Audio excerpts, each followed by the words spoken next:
সানডের পরের দিনের একটা গল্প।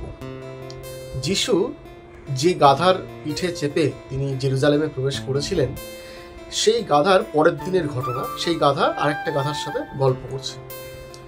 জানিস তো, কালকে না হঠাৎ করে দেখি একটা অদ্ভুত ঘটনা ঘটলো। তো পাশের গাধাটা বলছে, কি ঘটনা ঘটলো?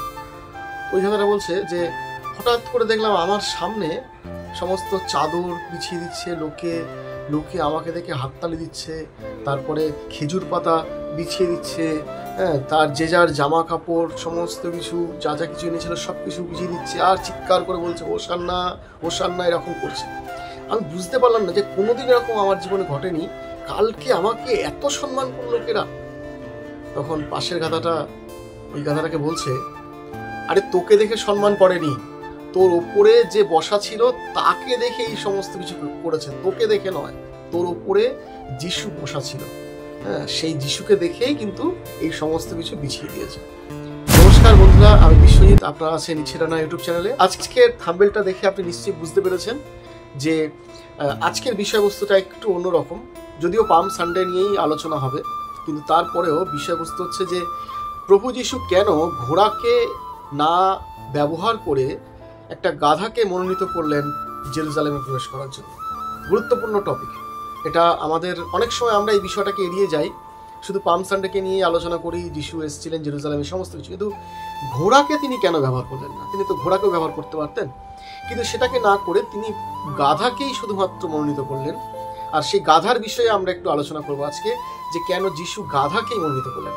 তো আজকে এই আলোচনার জন্য আমি 4টে পয়েন্টে ভাগ করেছি। যদি আপনি 4টে পয়েন্টে একটু মন দিয়ে শোনেন, আশা করি আপনি পরিষ্কার বুঝতে পারবেন যে কেন প্রভু যিশু তিনি ঘোড়াকে মনোনীত না করে গাধাকে মনোনীত করলেন, তার পিছনের আসল কারণ কি।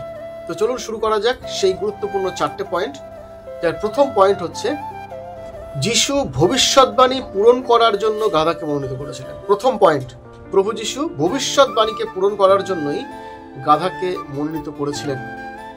সখরীয়, যদি আমরা সখরীয় পুস্তক পড়ি তাহলে তার সখরীয় 9 অধ্যায় 9 পদ বলছে যে, হে সিয়ন কন্যা আনন্দ করো, হে জেরুজালেমের কন্যা জোরে চিৎকার করো, তোমার রাজা তোমার কাছে আসছেন, তিনি ধার্মিক ও বিজয়ী, নম্র এবং গাধার পিঠে, এমনকি গাধার বাচ্চার পিঠে চড়ে আসছেন। প্রভু যীশু খ্রিস্ট জেরুজালেমে প্রবেশ করার জন্য তিনি গাধাকে এই জন্য মনোনীত করলেন। প্রথম যার কারণ সেটা হচ্ছে ভবিষ্যৎবাণী পূরণ করার জন্য। অতীতে সখরীয় পুস্তকে ভবিষ্যৎবাণী করা হয়েছিল যে যিশু একজন ত্রাণকর্তা আসবেন, যিনি উদ্ধার করার জন্য আসবেন, যিনি সমস্ত মানুষকে দাসত্বের শৃঙ্খল থেকে উদ্ধার করার জন্য আসবেন, আর তিনি একটা গাধার পিঠে চেপে আসবেন। তিনি নম্র, তিনি বিজয়ী, তিনি একটা গাধাকে মনোনীত করবেন, এবং গাধা এমনকি গাধার যে শাবক তার পিঠে চেপে তিনি আসবেন। তো সেটাই হচ্ছে প্রথম পয়েন্ট। আমি খুব তাড়াতাড়ি আছি। জেরুজালেমে প্রবেশ করার জন্য যিশু ইচ্ছাকৃতভাবেই ভবিষ্যৎবাণীকে পূরণ করার জন্যই এই গাধাকে বেছে নিয়েছিলেন। ঠিক আছে, এবার আমরা যাব 2 নম্বর পয়েন্টে। 2 নম্বর পয়েন্ট হচ্ছে যে গাধা হলো শান্তি এবং নম্রতার প্রতীক।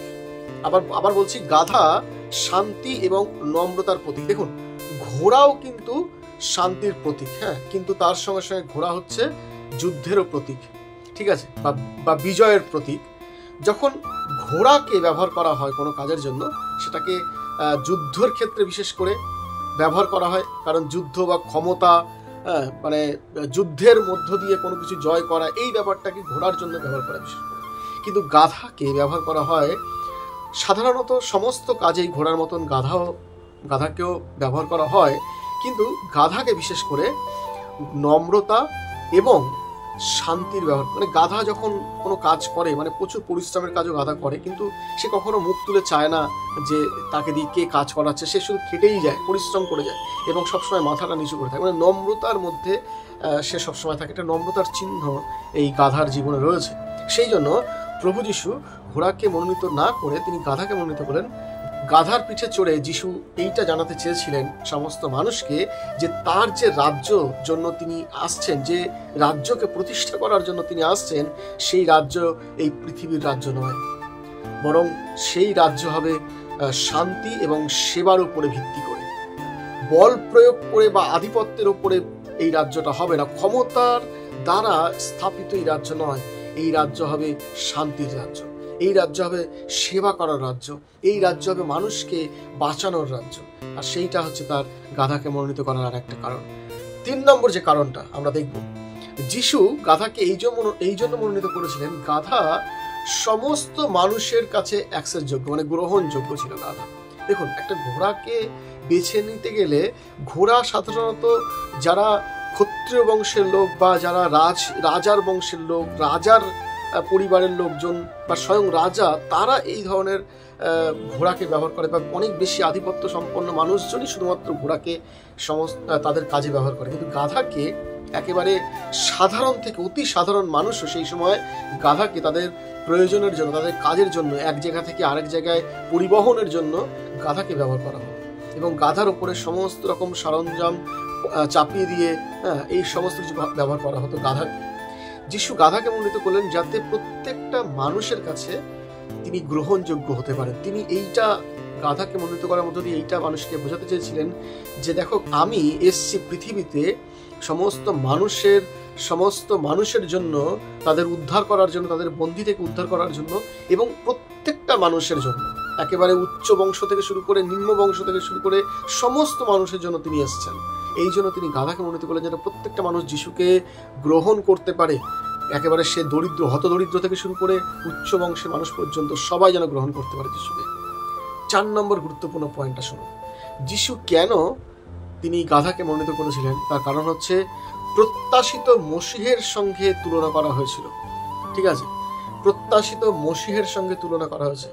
সেই সময় যিহুদি জনগণ এমন একজন সামরিক নেতার প্রত্যাশা করেছিলেন যিনি রোমান সাম্রাজ্যের হাত থেকে তিনি তাদেরকে বাঁচাবেন। কারণ যিহুদিরা তারা রোমীয় সাম্রাজ্যের অধীনে ছিল, তারা সেই রোমায়ন সাম্রাজ্যের দাসত্বের মধ্যে ছিল, তাই না?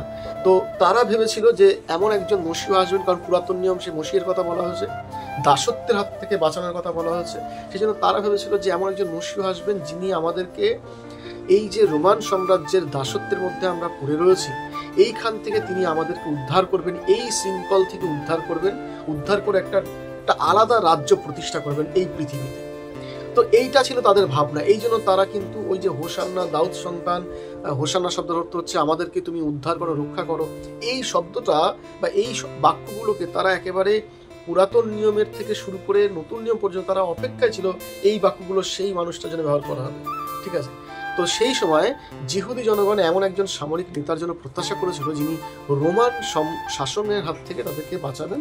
তো গাধার পিঠে চেপে যখন যিশু আসলেন, এবং তিনি যখন তাদেরকে এই জন্যই তিনি তাদেরকে দেখাতে চেয়েছিলেন যে তার যে শাসন বা তার যে রাজত্ব, সেটা কিন্তু তারা যে অপেক্ষা করছে রাজত্বের জন্য, সেই রাজত্বটা হবে না। যিশুর রাজত্বটা হবে একেবারে সম্পূর্ণ ভিন্ন ধরনের একটা বিজয়ের রাজত্ব, একটা শান্তির রাজত্ব, ঈশ্বরের সাথে পুনর্মিলনের রাজত্ব।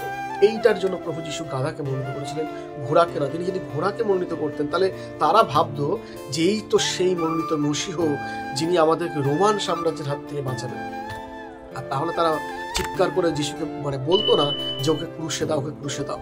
ঠিক আছে, তো সেই কারণেই যিশু গাধাকে মনোনীত করলেন, ঘোড়াকে নয়। তো আমরা আরেকবার আমি 4টে পয়েন্ট ছোট্ট করে এক কথায় বলে দিচ্ছি। প্রথম পয়েন্ট হচ্ছে যিশু ভবিষ্যৎবাণীকে পূরণ করার জন্য গাধাকে মনোনীত করেছিলেন। দ্বিতীয় কারণ হচ্ছে যিশু শান্তি ও নম্রতার প্রতীক হিসাবে গাধাকে মনোনীত করেছিলেন।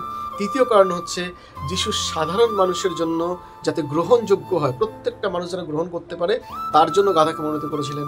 আর চতুর্থ কারণ হচ্ছে প্রত্যাশিত মসিহের সঙ্গে তুলনা করার জন্যই তিনি গাধাকে মনোনীত করেছিলেন। আজকের ভিডিও এই পর্যন্ত। আপনারা ভালো থাকুন, সুস্থ থাকুন। পাম সানডের এই গুরুত্বপূর্ণ আলোচনা আপনার শোনার জন্য আপনাকে অসংখ্য ধন্যবাদ।